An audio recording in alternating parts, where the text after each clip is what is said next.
Tes oreilles entendront derrière toi la voix qui dira « Voici le chemin, marche-y ». Ésaïe 30, 21. Ce verset se rapporte à coup sûr à la voix de Dieu.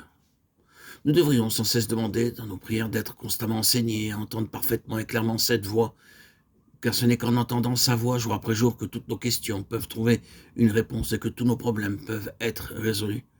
Il faut de la foi et de la patience pour entendre la voix de Dieu. Dieu parle, bien que très peu de croyants jouissent du privilège d'entendre sa voix tous les jours et distinctement. Il est clair, selon le psaume 29, que la puissance de Dieu se manifeste parfaitement quand sa voix parvient jusqu'à nous. La voix de l'Éternel est puissante, la voix de l'Éternel est majestueuse, la voix de l'Éternel brise les cèdres. L'Éternel brise les cèdres du Liban, psaume 29, 4, 5. La voix de Dieu brise les cèdres, la voix de Dieu fait jaillir des flammes de feu. Elle fait trembler le désert. Ces paroles sont répétées pour montrer la grande puissance de Dieu dont votre vie et la mienne ont besoin et dont Dieu dispose de notre faveur. Nous avons déjà constaté comment cette leçon a été enseignée au prophète Élie. Dans 1 Roi 19, 12, il a entendu la voix douce et subtile de Dieu. Il avait vu la grande puissance de Dieu descendre sous la forme d'une flamme et consumer l'Holocauste par la suite. Dieu avait envoyé la pluie. Cependant, nous trouvons Élie assis sous un genêt, découragé et désespéré. Au verset 4, il confesse presque de ne plus avoir envie de vivre. Il peut nous arriver aux uns et aux autres d'être découragés, déprimés, abattus. Nous trouvons parfois les fardeaux trop lourds. Nous entendons parler de mort, de troubles, d'autres calamités. Nous entendons les médisances de nos ennemis à notre sujet. En face de toutes ces situations malencontreuses, nous perdons courage. Et il nous arrive tous à un moment ou à un autre de nous laisser tomber au pied du genêt.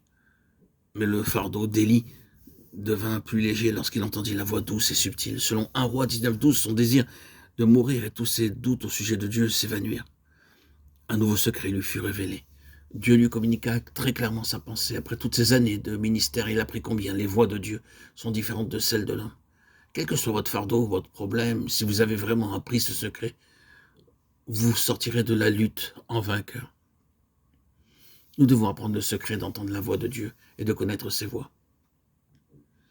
Comment est-il possible à nous aussi de faire l'expérience d'entendre la voix de Dieu? L'apôtre Paul a pris cette leçon au moment même de sa conversion.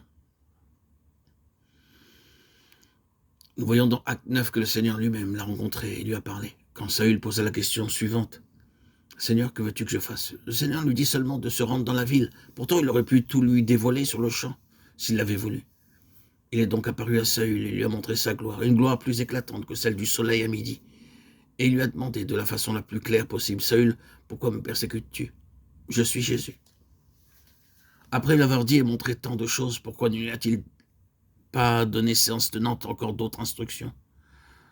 Notre Seigneur nous montrait ainsi clairement qu'il n'apparaît ni ne parle toujours de la même façon. Beaucoup d'entre nous se sentent troublés, décontenancés parce qu'ils limitent Dieu par leur façon de penser. En réalité, nous ne pouvons pas assigner des limites au Seigneur. Il a tout droit et toute prérogative de nous parler de la façon qui lui paraît la meilleure. Nous devons croire par la foi ce qu'il dit. Ainsi donc, Saül devint Paul. C'était la première étape. Il lui fallait désormais obéir. S'il désirait entendre davantage de la part de Dieu, il lui fut donc recommandé de se rendre à Damas, où on allait lui dire ce qu'il devait faire. Vous avez à obéir à tout ce que Dieu vous montre. Je tiens à répéter qu'à moins de naître de nouveau, vous ne pouvez pas entendre la voix de Dieu. Ceux qui ont reçu le don de la vie éternelle ont dû entendre sa voix à un certain moment et quelque part. Avez-vous obéi à cette voix ou bien avez-vous discuté avec Dieu?